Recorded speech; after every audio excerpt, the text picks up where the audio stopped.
ପିଲାମାନେ ପୁଣି ଥରେ ଆଉ ଏକ ଭିଡିଓରେ ତମ ସମସ୍ତଙ୍କୁ ସ୍ୱାଗତ ଜଣାଉଛି। ପିଲେ ପୂର୍ବେ ଆମେ ଆଲୋଚନା କରୁଥିଲେ।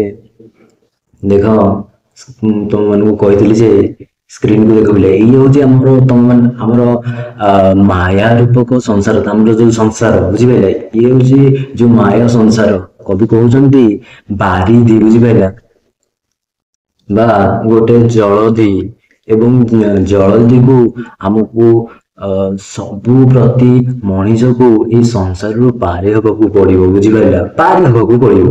ଏବଂ ପାରି ହବା ପାଇଁ ଭଗବାନ ଗୋଟେ ଡଙ୍ଗା କରିଛନ୍ତି। ସେଇ ଡଙ୍ଗାଟିର ନାଁ ହେଉଛି ଧର୍ମ। ଏଇ ଧର୍ମ ଡଙ୍ଗାରେ ବସି ତମେମାନେ ଏଇ ସଂସାରରୁ ପାର ହୋଇ ସ୍ୱର୍ଗ ଲୋକକୁ ଯିବ। ଦେନ୍ କଣ କହୁଛନ୍ତି ଦେଖ ପିଲେ, ତମମାନଙ୍କର 90 ନମ୍ବର ପୃଷ୍ଠକୁ ଦେଖ।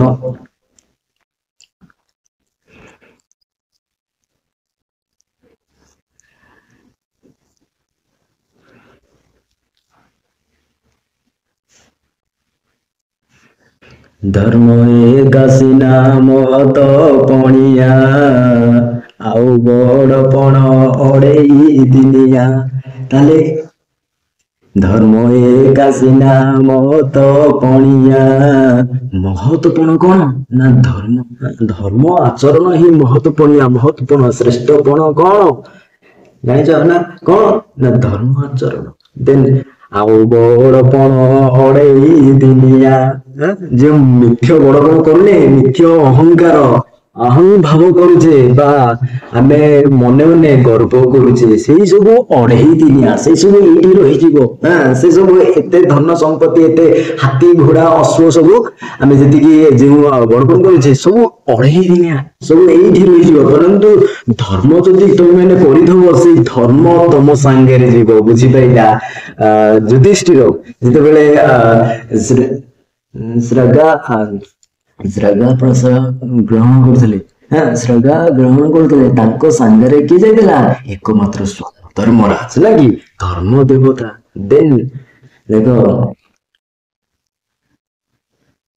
ବଡ ପଣ ଭାଇ ଏକାଶୀ ନାସେଇ, ଛଡାଇ କେହି ଛଡାଇ କେହି ଯାଇ ନ ପାର ନେଇ। ଦୁଇଟା ଜିନିଷ ମଣିଷଠୁ କେହି ଛଡେଇ ନେଇପାରିବେନି, ବୁଝିପାରିଲା। ଗୋଟିଏ ହେଲା ବିଦ୍ୟା। ତମମାନେ ଯୋଉ ପାଠ ପଢୁଛେ, ପାଠଟା କିଏ ଆସିକି ତମକୁ ଛଡେଇକି ନେଇଯିବ? ଛଡେଇ ଯିବ କି? ବିଦ୍ୟାଠୁ ତମଠୁ କେହି ଚୋରି କରି ନେଇପାରିବେନି। ଆଉ ଗୋଟେ କଥା ହେଲା ଧର୍ମ। ତେଣୁ ବଡପଣ ଭାଇ ଏକା ସିନା ସେଇ, ତାକୁ ସେଇ ବଡପଣ ଯିବ। ତମେ ମଧ୍ୟ ଆଜି ମିଛରେ ଗରିମା ଦେଖଉଛ, ମିଛରେ ଆଜି ଆସି କହୁଛନ୍ତି ମୁଁ ବଡ, ବୁଝିପାରିଲା। ମତେ ଆଗ ସେଇଠି ଦିଅ, ମୁଁ ବଡ, ମତେ ସମ୍ମାନ ଦିଅ। ଏଇ ଯୋଉ ବଡପଣ ଦେଖୁନ, ସେ ସବୁ ଅଢେଇ ଦିନିଆ, ସେ ସବୁ ମିଛ। ଧର୍ମ ଏଇଟା ହଉଛି ଏକମାତ୍ର ମହତ୍ୱପୂର୍ଣ୍ଣିଆ। ଧର୍ମ ପ୍ରକୃତରେ ବଡପଣ, ବୁଝିପାରୁଛ ନା ନାଇଁ? ଏବଂ ଆଉ କାହାକୁ ବଡପଣ ବୋଲି କହିବା? କବି କହୁଛନ୍ତି ଆମେ କାହାକୁ ବଡପଣ ବୋଲି କହିବା? ଉଁ ନା ଯିଏ ଯାହାକୁ ସଂସାରରେ କେହି ଛଡାଇ ନେଇପାରିବେନି। ବଡ ପାଣ ଭାଇ ଏକାଶୀ ନା ସେଇ, ହେ ବଡ ସରି ହେ ଭାଇ, ବଡ ପଣ ହେଉଛି ସିଏ ଯାହାକୁ କେହି ଛଡାଇ ନେଇ ପାରିବେନି। କେମିତିକା ବଡ ବଡ ପଣ ଦେଖିବା?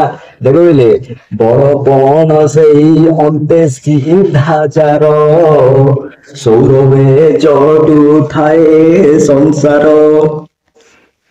ବଡ ପଣ ହଉଛି ସିଏ ଯାହାର ଅନ୍ତେ ସୁଧା, ବୁଝିପାରିଲା, ଅନ୍ତେ ସୁଧା।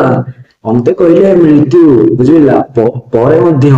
ଦେନ୍ ସୌରଭ ଚହଟୁ ଥାଏ ଏ ସଂସାର, ବୁଝିପାରିଲା। ତା ସୌରଭରେ ଏ ସଂସାର ସାରା ଚହଟୁ ଥାଏ। ତାହେଲେ ବଡପଣ ତାକୁ କହିବା ଯାହା ମାନେ ଯେଉଁ ବଡପଣକୁ, ବା ଯାହା ଯୋଗୁ ଦିନେ କଣ ହବ ନା ଅନ୍ତ ସମୟରେ, ମୃତ୍ୟୁ ପରେ ମଧ୍ୟ ତାର ସାମ୍ନା କରି ତାର ତାର ବାସ୍ନା ଚହଟୁଥିବ। ବଡପଣ ହଉଛି ସିଏ ପ୍ରକୃତରେ ବଡପଣ, ଯାହାର ମୃତ୍ୟୁ ପରେ ମଧ୍ୟ ଯାହାର ବାସ୍ନା, ଯେଉଁ ବଡପଣର ବାସ୍ନା ଚହଟୁଥିବ ସଂସାରରେ, ସେଇ ପ୍ରକୃତ ବଡପଣ। ତେଣୁ ସେହି ପ୍ରକୃତ ବଡପଣ ଯାହାକୁ କେହି ଛଡାଇ ନେଇପାରିବେନି, ଏବଂ ସେଇ ପ୍ରକୃତ ବଡପଣ ଯାହାର ମୃତ୍ୟୁ ପରେ ମଧ୍ୟ ଯେଉଁ ବଡପଣ କଣ, ଯେଉଁ ବଡପଣର ବାସ୍ନା ଯାହାର ସଂସାରର ଚାରିପଟେ ଚହଟୁଥିବ, ବୁଝିପାରିଲା। ମନେ ପକା, ଆମେ ଆଜି ଆମେ ପାଖରେ ଖାରବେଳ ନାହାନ୍ତି, ତାଙ୍କ ବାସନା ଚଉଟୁଛି। ମନେ ପକା ପ୍ରତାପ ରୁଦ୍ର କପିଳେନ୍ଦ୍ର ଦେବ ପୁରୁଷୋତ୍ତମ ଦେବଙ୍କ କଥା। ମନେ ପକା ଛୋଟ କୁନି ବାଜି ରାଉତ କଥା ବୁଝିପାରିଲା, ପଠାଣି ସାମନ୍ତଙ୍କ କଥା ମନେ ପକା, ଏବଂ ସାହିତ୍ୟିକ ଯିଏ ଲେଖିଛନ୍ତି ଏଇ ସରି ବାରବାଟୀ କାବ୍ୟଟିକୁ ବୁଝିପାରିଲା, ରାଧାନାଥ ରାୟ ତାଙ୍କ ବଡପଣ କବିତାଟି ଟିକେ ମନେ ପକା, ଆଜି ମଧ୍ୟ ଏ ସଂସାରରେ ଚଳୁଛି ବୁଝିପାରିଲା ନା ନାଇଁ।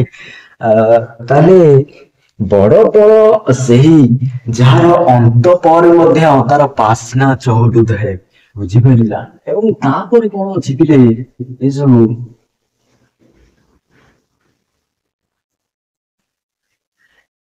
ହେଲେ ଏସବୁ ପରବର୍ତ୍ତୀ ସମୟରେ ଆଲୋଚନା କରିବା, ଠିକ ଅଛି। ତାହେଲେ ଆଜି ମାନେ ବସ ଏତିକି।